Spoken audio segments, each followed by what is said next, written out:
Hello everyone, आज मैं बताने वाली हूँ चूहे ने एक किसान की कैसे मदद की। अब क्या रहता है, जो छोटे जीव रहते हैं हम उनको क्या बोलते हैं, उनको अंडर एस्टिमेट करते हैं। तो किसान ने भी उसी तरह चूहे को अंडर एस्टिमेट किया, लेकिन चूहे ने अपने दिमाग और चालाकी से और अपना प्रॉमिस उसने कैसे निभाया, आपको इस स्टोरी में पता चलेगा कि उसने किसान की कैसे मदद की। क्योंकि हम ऐसी चीज़ों को अंडर एस्टिमेट करते हैं कि ये तो तुच्छ प्राणी है, तुच्छ जीव है, ये क्या कर पाएगा। लेकिन उसी जीव ने क्या कमाल कर दिखाया, आपको ये स्टोरी में आपको जानने मिलेगा। तो एंड तक बने रहें। So let's get started. Once upon a time, एक समय की बात है। इन अ विलेज, विलेज मतलब गांव। देयर लिव्ड अ फार्मर, एक किसान रहता था। He had a prosperous field. Prosperous मतलब होता है पर्याप्त, समृद्ध मात्रा में। फील्ड मतलब होता है खेत। तो उसके पास पर्याप्त मात्रा में, समृद्ध मात्रा में खेत थे। वेयर ही ग्रू क्रॉप्स, अब फसल को बोलते हैं क्रॉप्स और फसल उगाना को बोलते हैं ग्रू क्रॉप्स। तो वह उसके पास बहुत बड़ा खेत था, तो जहाँ पे वो फसल उगाया करता था। इन द सेम फील्ड, उसी खेत में, फील्ड मतलब खेत, there was a little mouse, एक छोटा सा चूहा रहता था। चूहे को माउस भी बोलते हैं और रैट भी बोलते हैं। हु हैड मेड अ बरो, अब मेड अ बरो मतलब उसने एक बिल बनाया। The mouse was vice, vice मतलब बुद्धिमान। तो वो चालाक था, बुद्धिमान था। एंड लिव्ड पीसफुली, और शांति से रहता था। पीसफुली मतलब शांति से। एन्जॉइंग द ग्रेन्स, और मतलब जो अनाज, उनको ग्रेन्स कहा जाता है। तो जो अनाज है वहाँ पे खेत में, तो उनको एन्जॉय करता था। That fell from the farmers cart, जो कि जो किसान की जो गाड़ियाँ होती जिसमें अनाज जाता है, मतलब तो उसको कार्ट बोलते हैं, गाड़ी। तो उससे वो जो अनाज मिलता था तो उससे वो इंजॉय करता था। वन डे, एक दिन, the farmer notice the mouse and decided to catch it, उसने फार्मर ने चूहे को नोटिस किया। And decided to catch it मतलब इसे पकड़ने की कोशिश की। He set a trap near the mouse burrow, उसने जाल बिछाया। जाल बिछाने को बोलते हैं सेट अ ट्रैप, तो इस चीज़ का आप ध्यान रखना। और जो चूहे ने बिल बनाया उसको बोलते हैं मेड अ बरो, और दूसरा है सेट अ ट्रैप मतलब जाल बिछाया। द माउस बीइंग क्लेवर, जो चूहा था वो थोड़ा चालाक था। सेंस द डेंजर, उसे खतरे का एहसास हो गया। अब ध्यान से देखना कि जब खतरे का हमको एहसास हो जाता है, कि हमको पता चल जाता है कि हमको खतरा, हमारी जान को खतरा है, तो उसके लिए क्या सेंटेंस यूज़ किया गया है, सेंस द डेंजर। इस चीज़ को आप ध्यान रखना। इसको आप एक पेन और कॉपी लेके नोट डाउन करते जाना। It approach the farmer and said, उसने जो अप्रोच मतलब किसी से कांटेक्ट करना, संपर्क करना।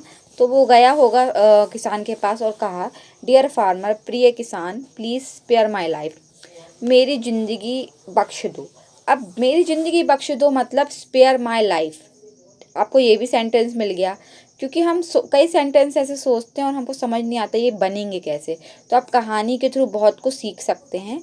तो मेरी ज़िंदगी बख्श दो, तो उसको बोलेंगे स्पेयर माई लाइफ। और ख़तरे का एहसास हो गया, सेंस द डेंजर।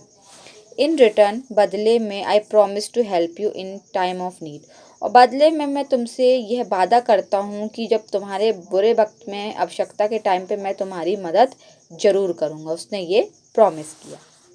जब हम किसी का मजाक उड़ाते हुए हंसते हैं तो उसको बोलते हैं chuckled at the idea and to agreed the mouse proposal.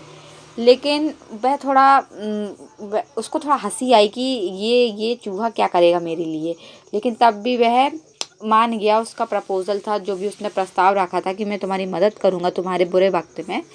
Some time letter, कुछ समय बाद, the farmer was walking near his field, और वह अपने पास के खेत में एक बार जा रहा था।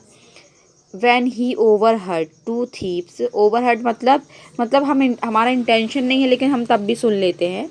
तो उसने सुन लिया था दो चोर, थीव्स मतलब चोर।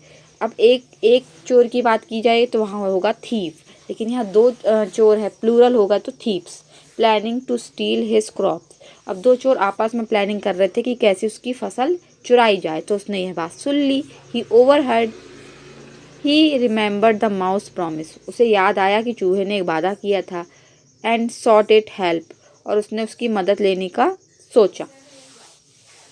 आगे पढ़ते हैं। The mouse true to its word, जो चूहा था वह अपने वादे का पक्का था। तो उसके लिए कैसे सेंटेंस बोलेंगे? The mouse true to its word gathered a group of mice. अब एक चूहे की बात होगी तो वहाँ माउस होगा, और अगर बहुत सारे चूहे हैं प्लूरल होगा, इसका माइस हो जाएगा। तो उसने बहुत सारे चूहे के जो ग्रुप थे उनने इकट्ठा कर लिया। Together they nibbled through the rope of the thieves bag making it impossible. और निवल मतलब कुतरना, दांत से कुतरना, ठीक है। एंड दे निवल through the ropes of the bag making it impossible for them. वह रस्सी के थ्रू जो उनके बैग से जिस पे वो फसल चुरा के ले जाने वाले थे उनको दांत से कुतर देंगे। For them to carry away the stolen crops. तो वह जब उनके बैग्स जो भी होंगे उसमें जो फसलों को रखेंगे, तो जब वो ले जाएंगे, तो जब वो कुतर देंगे, और जब भी वो कुतरेंगे तो ये भी इम्पॉसिबल हो जाएगा उनके लिए ले जाना। The thieves fled. और जो चोर थे वो भाग गए। And the farmer was grateful to the mouse. और जो फार्मर था, जो किसान था, वो बहुत ज़्यादा कृतज्ञ हुआ चूहे का, क्योंकि क्या था कि एक चूहे ने बहुत सारे चूहों को इकट्ठा किया। फिर चूहों ने क्या किया कि जो जिस पे वो फसल चुरा के ले जाने वाले थे, तो उनको कुतर दिया दांत से, तो जिससे वो नहीं ले जा पाए और वो भाग गए। थीव्स फ्लेड मतलब वो भाग गए। और फिर फार्मर को यह एहसास हो गया, फिर उसने उसका धन्यवाद किया, ग्रेटफुल हुआ वो। तो आई होप आपको ये स्टोरी अच्छी लगी होगी। आप हम ये भी नहीं सोचते कभी कि एक छोटी सी चीज़ हमारी कब कहाँ कैसे हेल्प कर दे। तो इस कहानी से हमें ये सीख मिलती है कि कभी भी किसी चीज़ को, किसी भी इंसान को या किसी भी जीव को, प्राणी को कभी भी अंडर एस्टिमेट नहीं करना चाहिए, क्योंकि हम बुद्धि नहीं लगा सकते कब कौन कैसे हमारी मदद कर दे। फ्रॉम दैट डे ऑन, उस दिन से the farmer and the mouse lived harmoniously, मतलब वह एक साथ मिलकर रहने लगे। The story teaches the lesson that even the smallest creature. अब यह कहानी हमें यह सीख देती है कि एक छोटा सा जीव भी can be a great help if treated with kindness and trust. कि एक छोटा सा जीव भी हमारे लिए एक बहुत बड़ी मदद कर सकता है, अगर हम उसे प्यार से, दया से और विश्वास के साथ अगर उसके साथ व्यवहार करें। सो आई होप आपको ये वीडियो अच्छी लगी होगी। अगर मेरे चैनल में नए हो तो प्लीज़ सब्सक्राइब कर देना। अगर वीडियो अच्छी लगी तो लाइक कर देना। तब तक के लिए मैं आपसे मिलती हूँ अगली वीडियो में, और इसी तरह सीखते रहिए और इम्प्रूव करते रहिए और ग्रो करते रहिए। तब तक के लिए टेक केयर एंड बाय।